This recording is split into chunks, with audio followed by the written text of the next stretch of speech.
Welcome to Oregon Voters Digest, the program that brings forward the social and political issues that are important to people living here in the Pacific Northwest.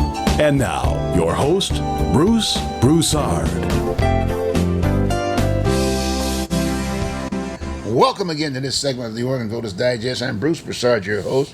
Folks, we've got a lot to talk about. There are many, many issues out here that we're having to deal with today from a national perspective and even from a local perspective, from a standpoint of Oregon and more specifically Portland. As you note, I made it very straightforward that we were going to focus on Portland because that's the area. It's the largest city in the state of Oregon, and that's where the issues are. We've made national news, for the last year or so. We are the national protest poster folks, if you will. It's been we've been getting all sorts of negative, and even to this day, you can't look at the news on weekend today without them mentioning Portland and how bad the city was and the all this other stuff, this, that, and the other. So we've got a lot of things going right now. And that image, in many ways, all due respect, has been brought on, if you will, by our elected leaders in many ways, okay? We've got a recall going in right now on our present mayor, Ted Wheeler, and that's an interesting piece, to say the least. We just went through the George Floyd situation. That's another big news piece. We got the whole issue on police, and I think that's going real well, and that's from a national perspective. And then we've got the Black Lives Matter situation. The point I'm getting to is this.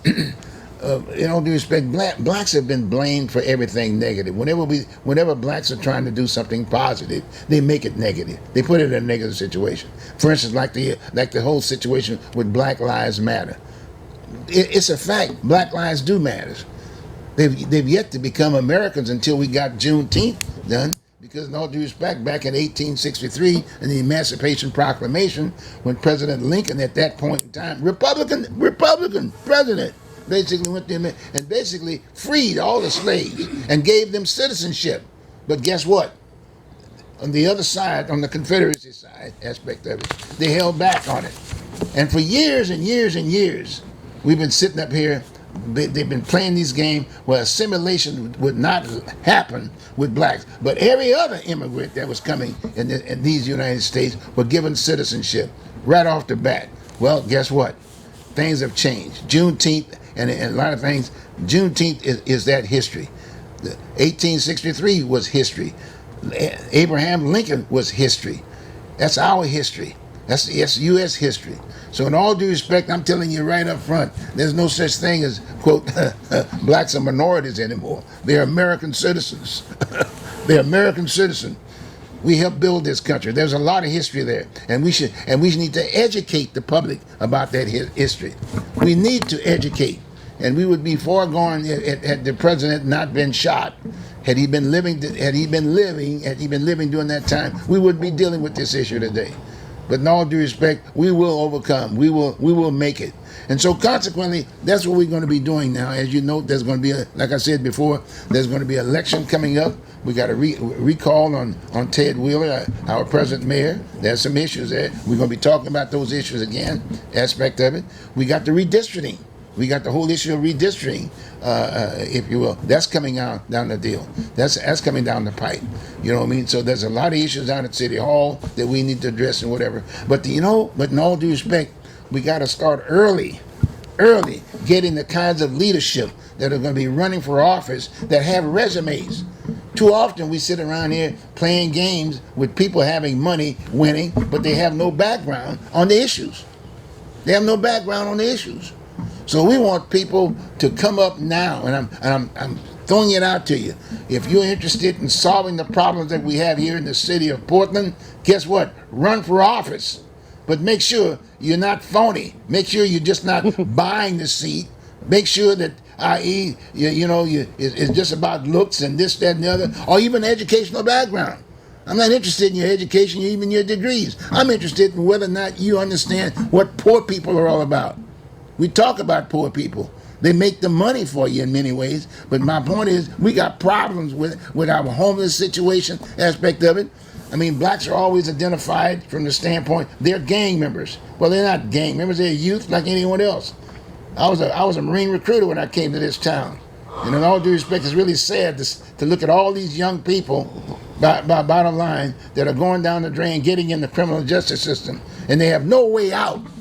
Well, in during that particular time, that's what I was doing, aspect of it. I was doing this time, aspect of it. So anyway, there's a lot of things we're going to be talking about. And so what we're going to start doing here now is that look like I've got another person that just got into the studio, which is great. And we'll get her in here too. But what I've done is that I've invited two young ladies that I felt have resumes.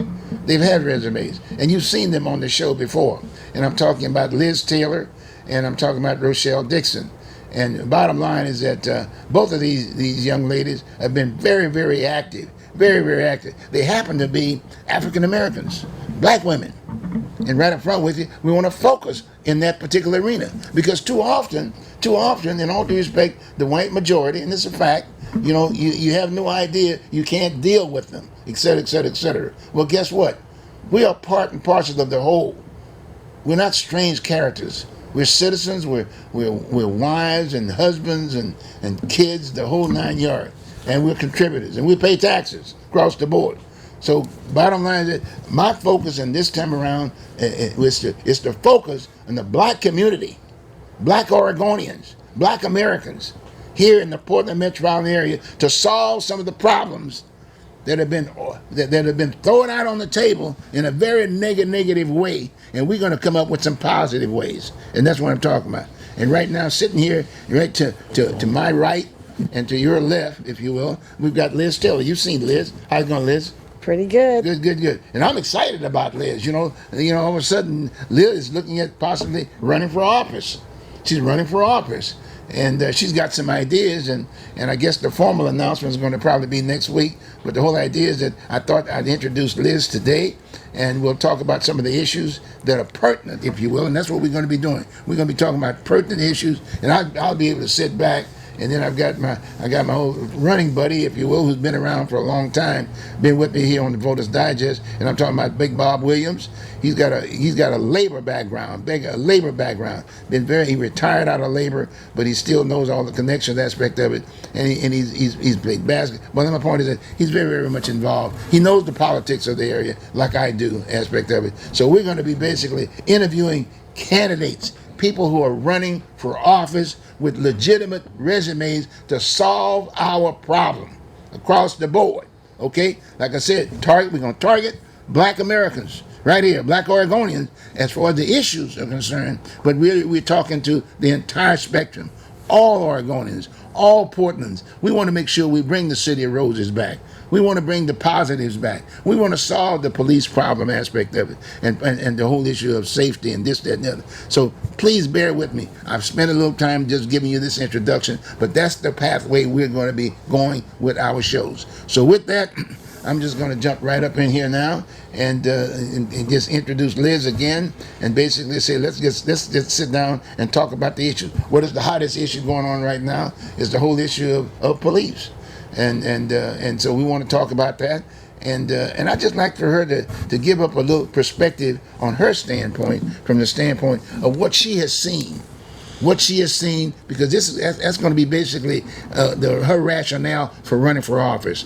How do you feel, Liz? And if you would just share, what do you feel about the city of Portland right now, and what you've seen of late? We've talked about this, and you're out there, you're looking at this stuff. You've participated in some of our discussions here at the Oregon Voters Digest on the shows that we've had before. But you've reached out, because I know you have. You've done some research. You've done some research on formerly District 18, and knowing what that was all about. And you had some concerns about why isn't it there anymore. You got me? My point. And you've been introduced to the whole issue of gentrification. That a lot of folks, blacks, are being moved out of the area aspect of it. The reparation piece. And you've been talking with many of the leaders because you know them. You knew a lot of the leaders, if you will, in this community. You were born and raised here. Your dad was a prominent figure here. In fact, at one point in time, he was living right down the street from me. You know what I'm saying? Right there, right there on was it Mallory? Right. Right there on Mallory. You know, I was right there on Mallory, and he was also too. But my point is that just share with us. Well, you know, you've been around. You know, and then just kind of share your feelings about how does Portland respect to you today? Good on. Today, first of all, I wanted to let you know, Bruce, and I'm very excited to be here. Good. Hey. And I'm very thankful that Portland, Oregon has a person like you to be able to televise the issues that concern poor people in Portland, Oregon. Black, white, marginal communities. And so I want to thank you for I want to thank you for your contributions and your ongoing contributions. Thank you. Growing up in Portland, Oregon, I was born in 1954. So I tell you, I'm 67 years old now. 67 years young. I grew up in Northeast Portland. I grew up in the Albina community, right off Mallory, Alberta. And if anybody knows that area, it is not, and it has never, ever been a ghetto, but it's part of the black community. In fact, we didn't even know people coming out of Northeast Portland today had no idea what a ghetto was, but we were, when we traveled abroad, when we traveled outside of the state, and we saw what ghettos really were, I mean, literally, we were sightseeing ghettos. However, people nationally who wrote about the black community, the albino community in Portland, Oregon, described Northeast Portland as a ghetto just because it was a black community. At any rate, I was bused 1964, 65, and as many of my the youth my age were bused out of our communities, and we were I guess our parents were convinced that it would be good for their kids to be bused for better education and better books. However, nobody ever thought about the cultural teaching from a cultural text and introducing black kids to life skills, being a black person living through racism. So we had basically the same education in terms of reading and writing and math. However, we were not taught about how the government operates. We're not taught about, like I said, life skills, about real estate, about banking, about higher education. In fact, when we're talking about higher education, we weren't taught about, we weren't informed on what we need to go to law school. We weren't informed of what we need to go to medical school. We did not have the resources, even in education, going to schools like Portland State University. We had to be on a special low-income status, but yet that cost of payback, National Defense student loans, we didn't know followed us through life. I mean, some of us didn't get those school loans paid off until we actually retired. Well, tell you what, let's go back just a moment a bit. When let's spend a little bit more time on the busing situation, because you didn't have that. We didn't have that many black folks living here anyway to begin with, right? Exactly. And that was right through Vanport, and you were here during that time, right? Exactly. Yeah, your parents were all here and whatever, and you guys basically moved to inner Northeast Portland, or basically the area of District 18 to a certain degree. Yes. I mean, right in that area. Talk a little bit about that, and your experience and your feelings about the whole issue of busing. Now, you were going to school in Northeast Portland, I take it. Right, we walked to Martin Luther King at that time was Martin Luther King Elementary School at that time was a prominent school and predominantly black, and District 18 was considered a black voting was a black voting district because of the was 65% black vote. Okay. There were only a few schools. You had maybe 3 high schools that were over 30% black. Okay. Okay. Okay, and then you had maybe 3-4 elementary schools that were maybe at least 40 to 50% black. Okay. So you were bused. And that was the black community. So, So when you we were were all bused, bused. Where were you bused? I was bused from Highland School, which is now King Elementary, like I said. That was in the Northeast. It was like, Most yeah. black. So every morning, when before I was bused, I wouldn't have to leave. I'd leave my house at maybe anywhere from 30 to 15 minutes before the bell rang, and now all of a sudden I've got to be at Highland School an hour and a half earlier than that to board a bus that would take another 30 to 45 minute ride to drop me off at school.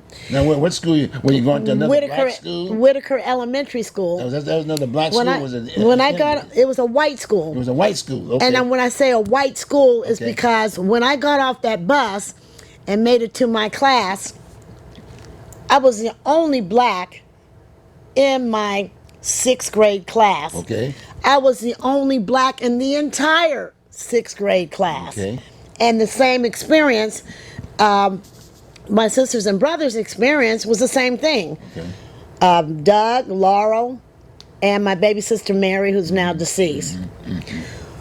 It was traumatizing for us, but because of our Christian upbringing, we did not realize, or even our thought process didn't even take us to racism. We're just one of the team. So most of our friends were white, but it wasn't until recess and lunchtime and time to go home, waiting for the school bus to come pick us up and take us home, that there was a separate group of angry white kids that for no reason at all began to traumatize us literally by throwing rocks at us. They would throw rocks at the bus. They would shout the N-word. They would treat us as if, go home, go back to Africa. I didn't understand that. Doing about that? Weren't there? The school district did nothing. Adults? The school district at that time did nothing about it. There were no adults that could protect us. Really? There were no adults. So the older kids, would help fight the younger kids' battle. Okay. Okay. Because but then again, they would be marked as unruly kids, Okay. and that would go on their record.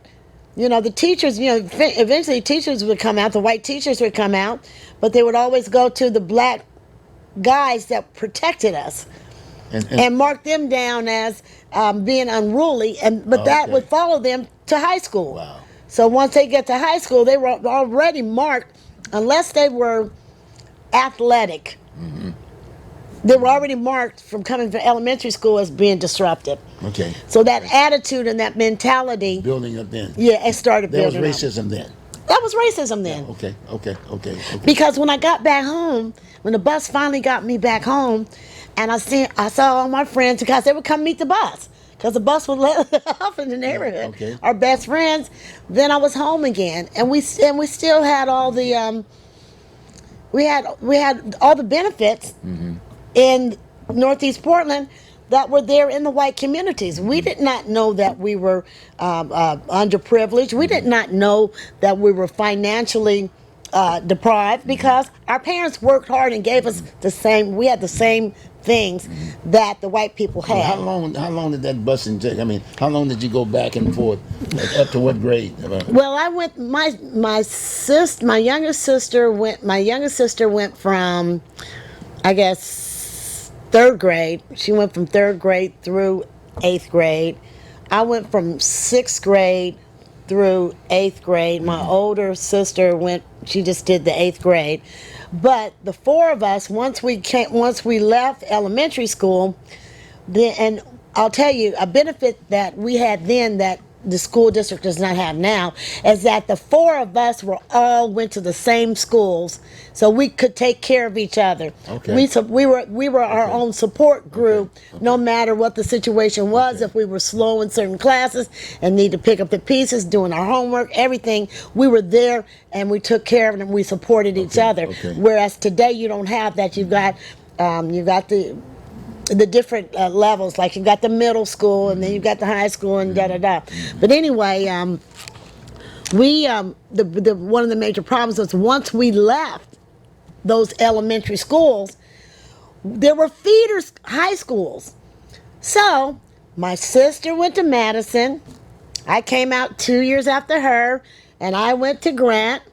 My brother was 2 years after me, graduating from Whitaker.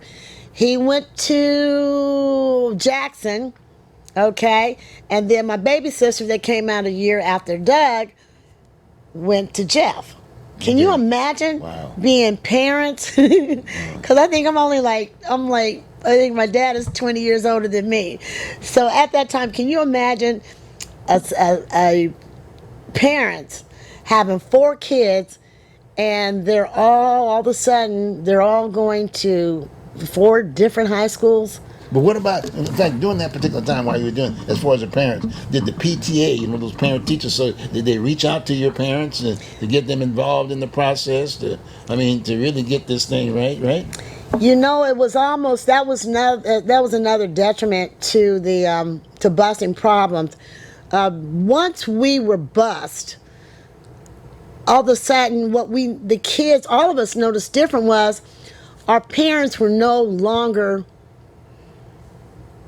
as involved in the PTA because, in those days, a lot of black families only had one car. Right. You had one car and everybody was working. And sometimes mothers and fathers were working 2 jobs. But it was all about so that their attitude was my kids will have more than I had. Okay. The great grandparents, they were on a path of building. I mean, even to this day, those parents that would be my age today are now they're dead and gone, but they've left their homes, and those homes were paid for. And we're talking about homes now that gentrified, were gentrified. I did not give permission for my parents' home to be sold. Yet, my parents willed that home, and I worked hard to earn the right to live in that home today if I decided to do that. And I fought to keep my home. And do you know, today that home, just a fair market value because of the sweat equity and the land lot size itself that is now recognized as value. What is it? Almost $200 per square foot value. Today, somebody else lives in that home. When I went to court, tried to hold on to that home.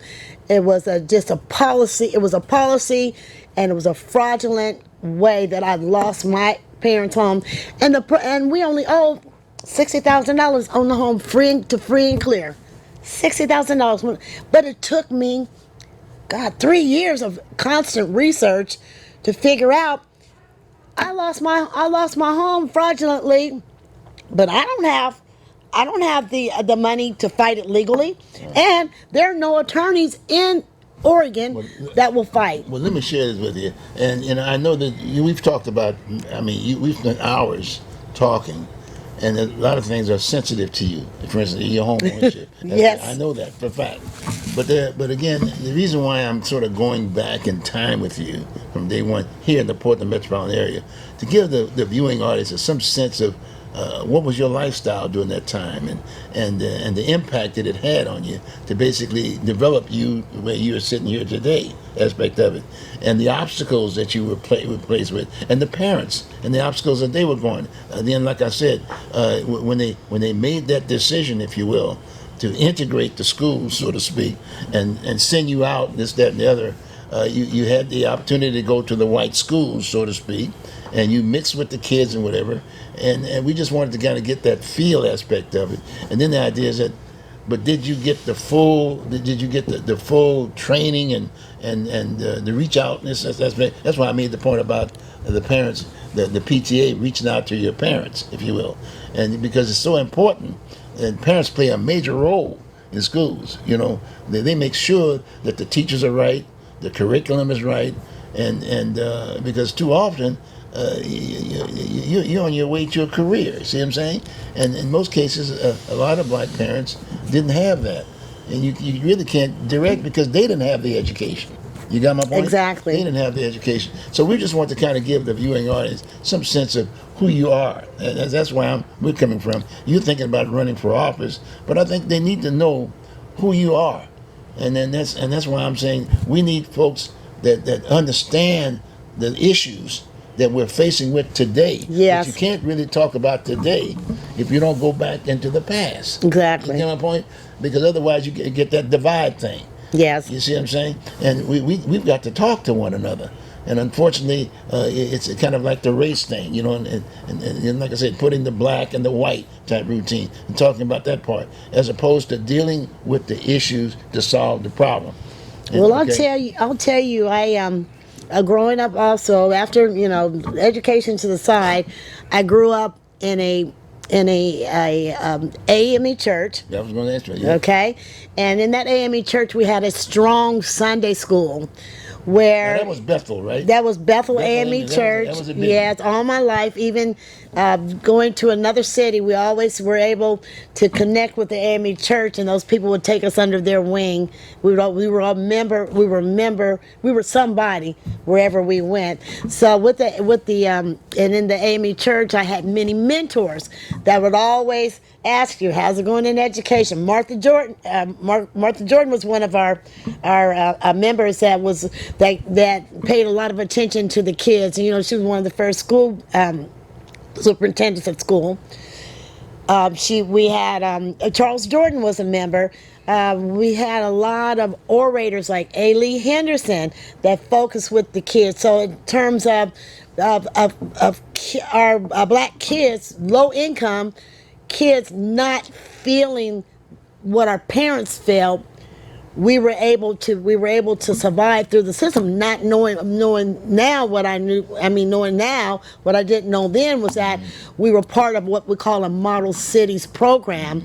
We were part of an affirmative action program that my parents' age group had fought for us to have. The kids, we just enjoyed the benefits. My life, we would go, we go to the beach, we go to the mountains, we go to summer camp. We did not feel the racism again, but our parents weathered that and protected us from that. Okay, so we were recognized, the city of Portland, what I found out then, the city of Portland was recognized by the Congress, by Lyndon Baines Johnson, as and selected one of 150 model cities programs throughout the nation. Portland fared. We fared when they did the assessment and the auditing of the model cities program. We came out in the top 5% most successful communities. Northeast Portland, all of a sudden, as a black community, small, 18 square miles. That's why I don't know why they call it District 18, but it was District 18 then. But we had an 18 square mile community where you had socialization for seniors, for all age groups is very important. We go to Peninsula Park, Irvington Park, Pier Park. We were so connected that we have family plots dating back to the early 1900s up at Lincoln Memorial Cemetery. I just went to the cemetery for Memorial Day, and that's a tradition. And you had white neighbors, right? Yeah, we had white neighbors, and I don't know. Then I just maybe thought maybe they were like descendants of abolitionists or something. Okay. I don't know. I can't explain it, but it was never in my neighborhood. It was never a black-white issue. Okay. Everybody was a team, and everybody worked together, and the attitude was that each one teach one. The attitude was that everybody have fun, share. It was generosity. I mean, but socially, the adults need some outlet too. The adults need to go out to a social club or go to a ball or you got weddings, you've got these kind of things, and we were even able to do these kind of things in our own in that albino community. Okay. Yes. Right. Today, that's gone away. I tell you what we're going to do here now, and you're going to be seeing more of Liz. This is just chapter 1, and the reason why I'm saying it's just only chapter 1. When I reached out to her and it suggests that she should run for office, she's got the kind of background, as far as I'm concerned, that we need today. Because we got to address the issues of the so-called gang problems and things. These are grandkids. These are kids that have grown up today. They're familiar with the area and this, that, and the other, but they're not part of the process. They're not part of the process in terms of getting involved to solve the problems.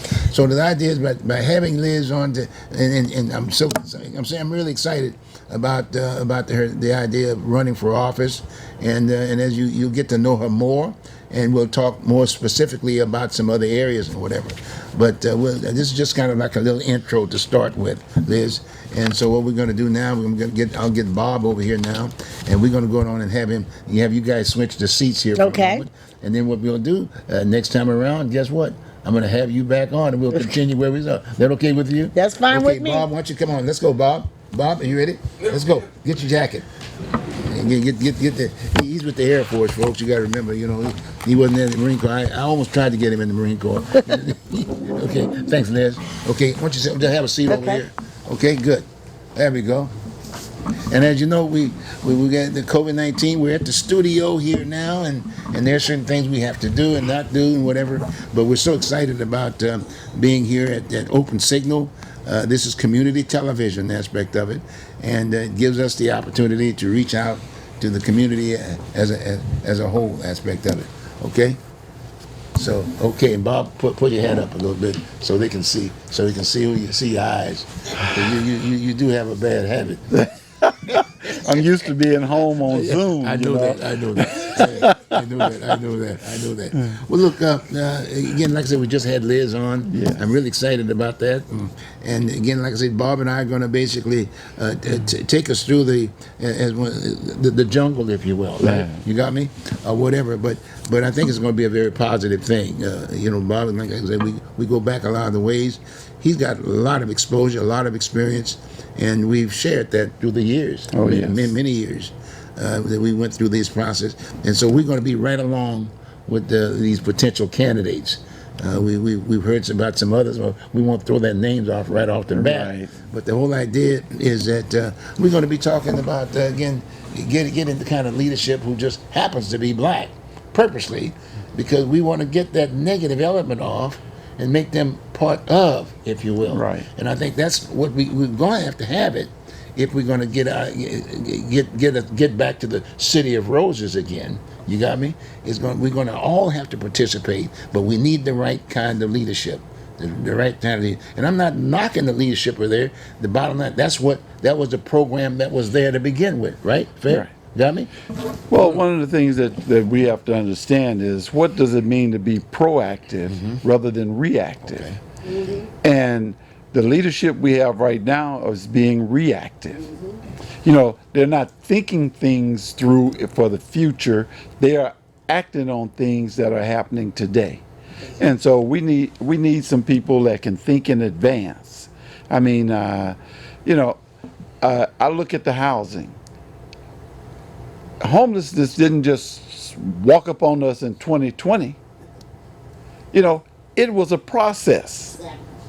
And we didn't have the leadership to look at this and try and combat it back before it got to where it is today. I mean, I look at why is it that homelessness is so bad in Portland, Oregon, as you go north, versus in Redmond, in Bend, in Madras. All that's part of Oregon. Yep. We need to understand that when people talk about Oregon, there's, as some people say, what? There's two Oregons? And so we need to become one. What has these cities done to prevent this versus what are we doing to include this? You know, I live off of 205. And I mean, 205 has stopped being a freeway and started being a homing project. I mean, it's tents everywhere. And please don't go down Powell Boulevard. I mean, it's just unbelievable. And I have one of my friends yesterday, as we was going to another friend's house for a little gathering,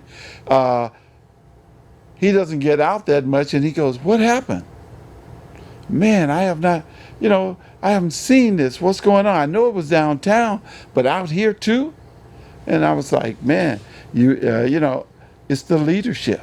Okay, tell you what, and now you know why I've got Bob here. That's why he's definitely the co-host, and why we really interact together aspect of it. Because in all due respect, he's been around, I've been around aspect of it, but I want to make sure that I take advantage of him to a certain degree and kind of talk about some of the current stuff that Right. people are looking at, that they want to get some feeling of how we feel about this, in all due respect, from a Black American perspective. Sure. You know what I mean? Because some of the things, like for instance, that was current in the news, and we're going to be doing more, a whole bunch of this stuff. Sure. But because he too is very, very much involved, and that's why I've got him here, sitting here, folks. But we want to throw some stuff out that you've got some things on your mind. For instance, like Juneteenth. Like Juneteenth, there's a big effort now by that 10% of some of the folks who don't want to hear the history of Black folks. They don't want to hear history of Black Americans. But my point is that we're going to get into that. But my point is, but Juneteenth was a very serious. It's very significant. It just passed the other day. Right. It went through the process. And that went all the way back to 1863, right? The Emancipation Proclamation. Right. But here we are today. But now today we got Juneteenth. And now we're looking at the 4th of July coming up.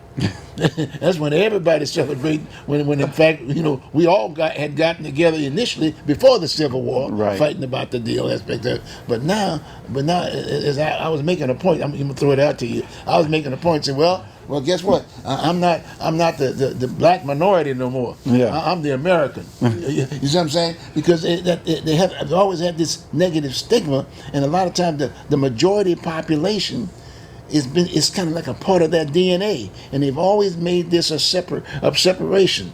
Right. Not saying, well, gee, I can't, Bruce, can you tell me a little bit more about why Bob is saying what he's saying? What do you mean? Why don't you just go ask him? Right. I mean, he's saying nothing different than what you are, because just like the homeless problem aspect of it, the majority of the homeless problem are white folks. That's right. See, so but at the same time, But they don't want to admit that. no, but we need to do that. Yes. That's why we educate. So I'm going to ask you to reflect. You just got to talk about you talked about the Right. homeless aspect, but again, the Juneteenth thing, the Juneteenth thing was just that error that they did that they should not have done, in all due respect.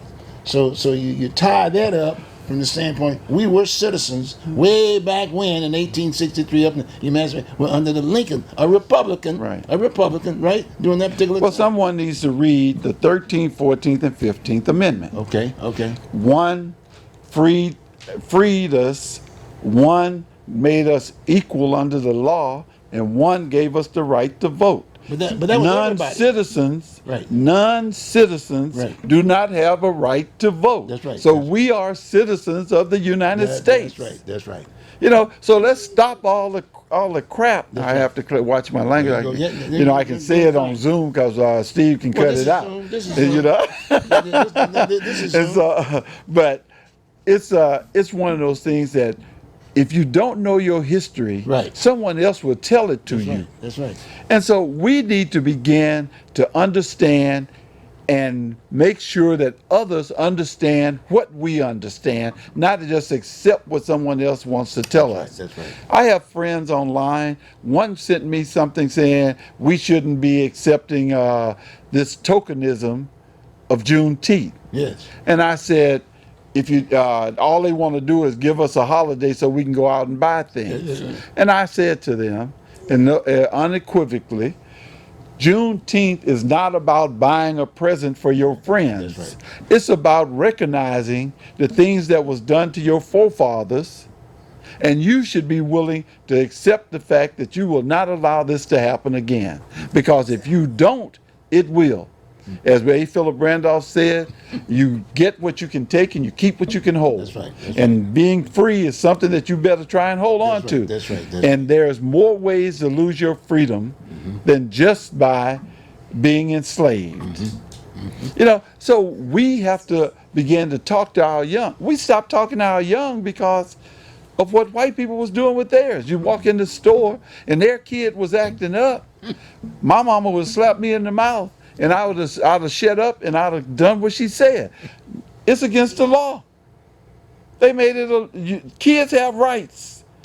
Okay, go get a job and protect your rights. But if you go live in my house, you're going to abide by my rules. That's right. You know, you're in America, there's rules. Yep. And we have to abide by them. That's right. But in my house, you're going to tell me what I can and say to my kid? Come on, I'm not going to abuse my child. And those that do, you can do something about it. But don't put us all in the same little box. And that's what that's what the government has done, is put us all in the same little box. And that's what emancipation, that's it. What Lincoln did was, it wasn't because he wanted to free black people. No. He wanted to preserve the rights of white people. That's right. So we have to understand that. And there's one thing that I always tell my friends, understand something else. We don't make money.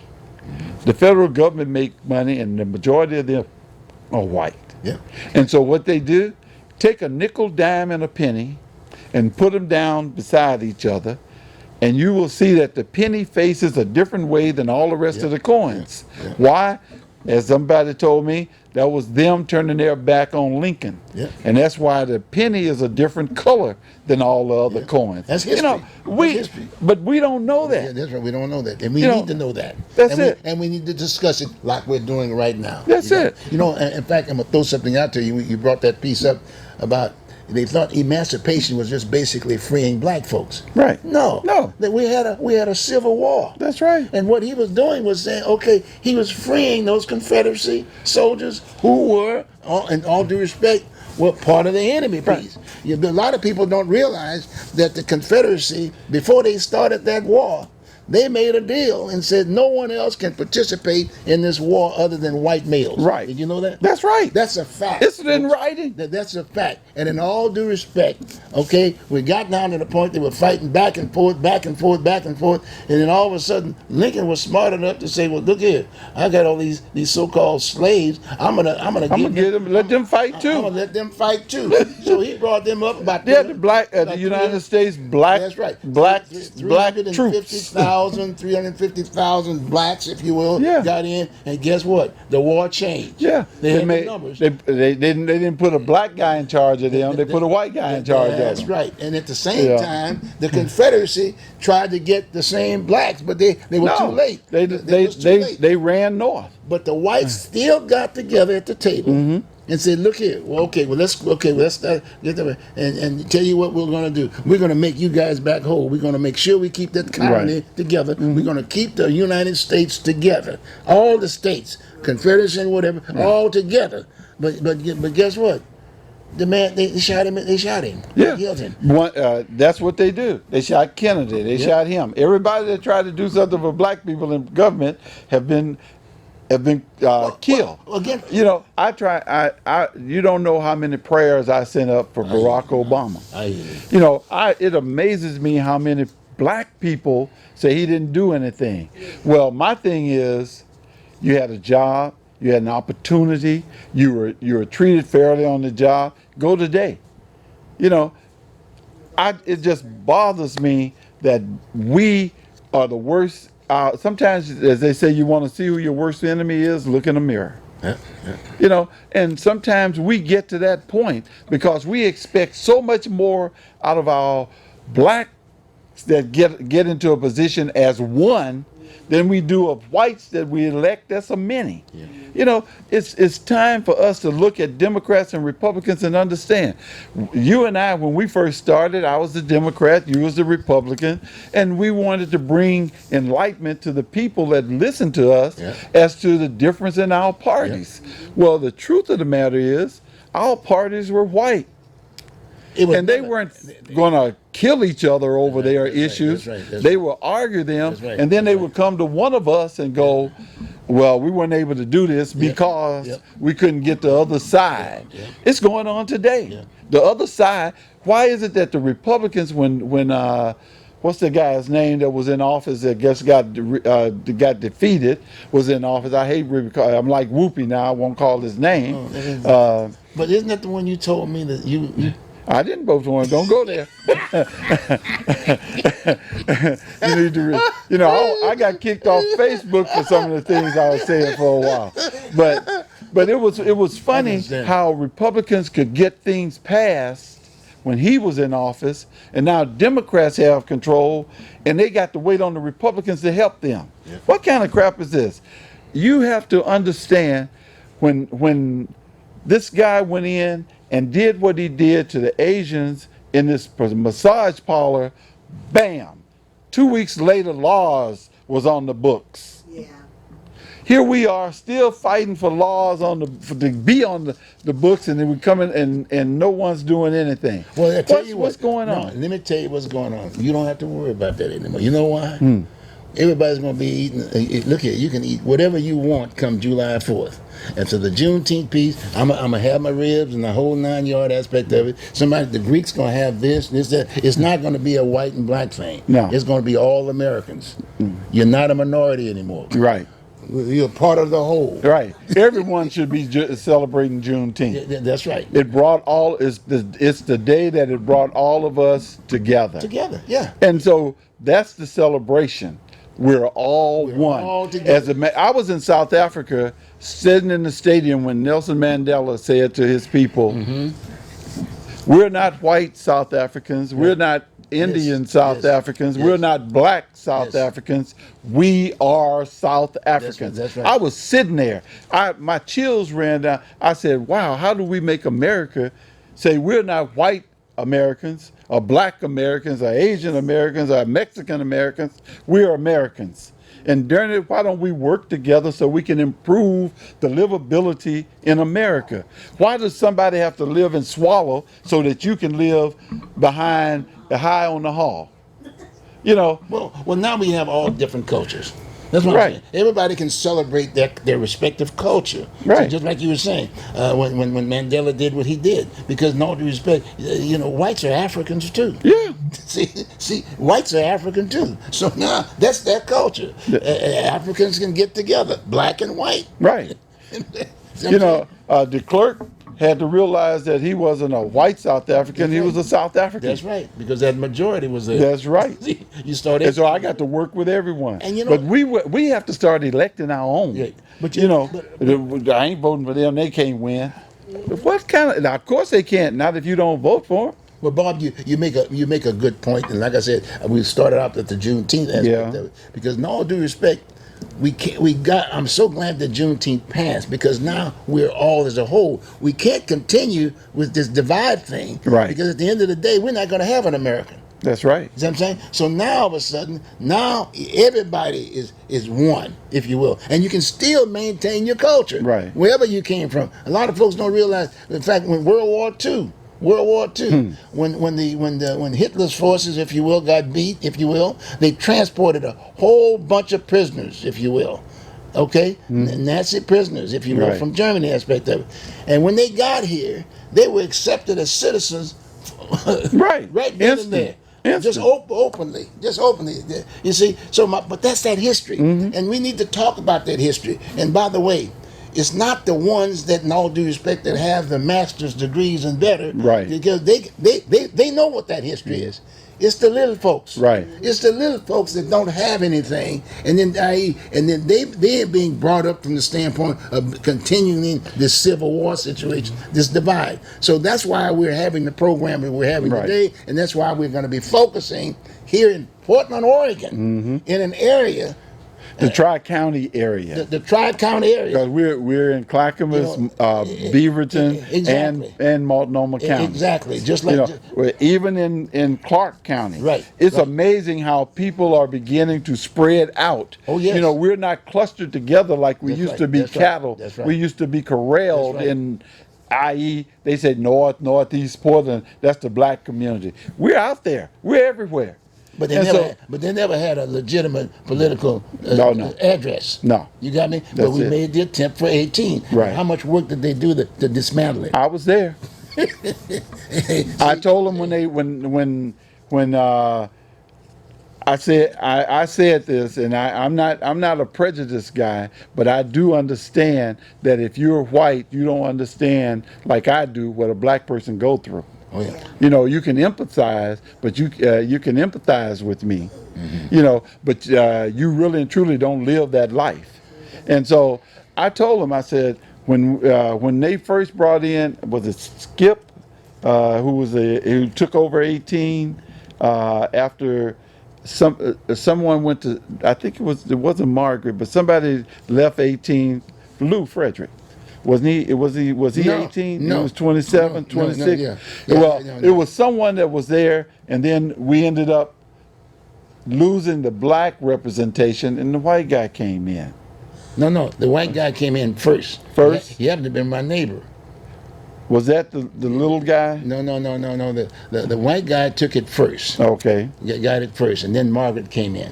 That's a Well, no, this is after Margaret I'm talking about. after Margaret. After Okay, yeah, Margaret. that's a whole. And so what we began to do is say, it's just like when we go shopping, Bruce. If there's a white grocery store over here and a black grocery store a block away, we'll gravitate to the white grocery store because we think we'll get a better deal. Instead of shopping with our own. That's why I respect Asians so much. You walk in an Asian restaurant, you don't see white people serving you. You don't see black people serving you. You see Asians. But we have to be inclusive. And I'm not saying you shouldn't be, but I'm saying you need to support and help your own as well as you do others. Okay. All of these things all come together. It's a big tent, as Jesse Jackson used to tell us all the time. Hey, we're not under an umbrella. We're under a big tent. And if we can't see everyone's and what they're doing to help to hold up this big tent, this tent's going to fall. Well, you see, but the idea by having this discussion, which is the history, Yeah. now it's on the table. We can talk about it. Yeah. Because we've been talking about this for years and years and years, but it's never been part of the whole. Right. See what I'm saying? So like you said, we came up with the big minority tent, so to speak, and invited all these other difference. I still remember the conversation I had with Perrin Mitchell. When we came up with the whole idea of affirmative action, he was transportation, up in Maryland aspect of it, and he said, hey, look here, hurry up and get this thing, because they're going to be putting a whole bunch of people in making them minorities. And they went as far as making white females, they made Asians, they made Chinese, Oh, yeah. they made all these difference, but they, at the same time, but they kept us out. See, but now today, thank goodness, like I said, when July comes, I'm going to have my barbecue pit going. I mean, I'm American. I'm gonna go eat. I got a good buddy. He's a Greek. I'm gonna go eat some of his food. Yeah. He's gonna come and eat some of my barbecue like he does every year. Aspect of it, and we're just gonna go just have a ball. So, but my point is that everybody can celebrate their respective culture. Right. Aspect of it. But today, we're gonna cut off the world minority. That's right. But so for you viewing audience, as you can see, we got so much to say. That a lot of times we're talking about one subject. And then we'll also we'll go to carry. another subject. Yeah. But bear with us, trust me. And we're going to have Liz, and if somebody like Liz who's running for office aspect of it, to be the shining example. So hopefully, when she gets to the legislature, she can start educating and informing those folks over there along that particular line. Yeah. But with us, but that's what this show is going to be about, and that's what we've been doing for years, for that matter. And it's not been just the black show. It's called the Oregon Voter Digest. Right. Seriously, this is a very serious situation. If you're not afraid, come visit us. That's right. That's gonna need to be our motto. right, If you're that's not afraid, come and tell your story. We will tell it. For you. Yeah. Otherwise, don't give up. Don't let us tell your story. You come and let you tell us your story. But the other part is treat your life like a tire. You're good on. If your tire is running down, there's a reason for a rim. Yep. Okay. And if you're on a bicycle tire, there's a reason for a rim and spokes. And your life is like that. Your life can be the tire, but you need something to true it. And that's why they put a hub and spokes in there. Yeah. That trues that tire to keep it rolling straight. Right. You want your life to roll straight. You want things to go. You can't be tunnel vision. You have to have a peripheral vision to everything you're doing, because something else is a part of that. You can't buy a mattress and it's a tag on there that say do not take it off. It's a federal offense. Well, I didn't know that. 'Cause I take mine off all the time. Life is like that, and we're living life, and we must work together so that we can all thrive instead of one of us wanting it all. Yeah. I want my share, but I want you to have yours too. Why should I hold back because I'm working against you? Because you can't proceed working against somebody. Something might dribble your way, but you don't go forward because I'm too busy working against you. Okay. And that's what politics is. Well, look, we got about 2 minutes, and as you can see, this is our first show, and this is Glad to be back. going down this lane aspect of it. And to you viewing audience out there, share the show with your friends and whatever. It comes on. And like I said, and you can give me a call anytime. Yeah. If you think that you'd like to come on and participate. I mean, I'm going to invite other candidates. For instance, I can remember when our present mayor was running, when he first got into politics for the county. I mean, he came over to the show. I initially thinking, well, I want to make sure that I visit the blacks. And then when he got here, he figured, oh no, this is a Marine gun. They want wait a minute, they want truth. It's about truth. Don't come with a lie. And then after I started talking to him about the issues, and he didn't have the issues at all. Yeah. He didn't know anything what was going on. After I did that, but I gave him some answers and this and that and the other, helped him out, so to speak. He got elected, but the bottom line is that he hasn't been here since. Yeah. He won't even answer his phone calls. So bottom line is I've been running for mayor, but that's okay. Yeah. But anyway, we're at right this quick point now. Can I say something right Real quick? quick, because I got about a minute now. Let's Okay, go. right What do you quick. There's some money coming into Oregon, to Portland. It's designated for certain things. I'm gonna get more information on it and find out why there are black people that's against it and there are some that's for it. Okay. And it's gonna help black business. Sounds good. Sounds good. And like I said, this is just not a one-sided issue, folks. Like I said, Juneteenth is gone now. We are one in the hole. Be ready for 4th of July. It's coming up. Have a ball, okay? Right on. God bless America. Okay, fine. Take care. Enjoy your weekend. Enjoy your 4th of July. And enjoy Invite this a hot neighbor weather. And enjoy this good hot weather aspect of it. And don't forget, you vets out there, I mean, you were part of this deal. We fought for this stuff. That's right. The Air Force over there, they're actually they're a department of the Marine Corps. Is that what it is? No, that's the Navy. That's the Navy and the Marines. Well, all of them are departments of the Marine Corps. You guys depended on us to save you from up high. Okay, that's okay, fine. Folks, we'll see you next week. And again, like I said, enjoy your 4th of July. See you there. Share the show. Sit around and have a discussion because we have arrived. All of us have arrived. Oh, yeah. God bless America. Take care.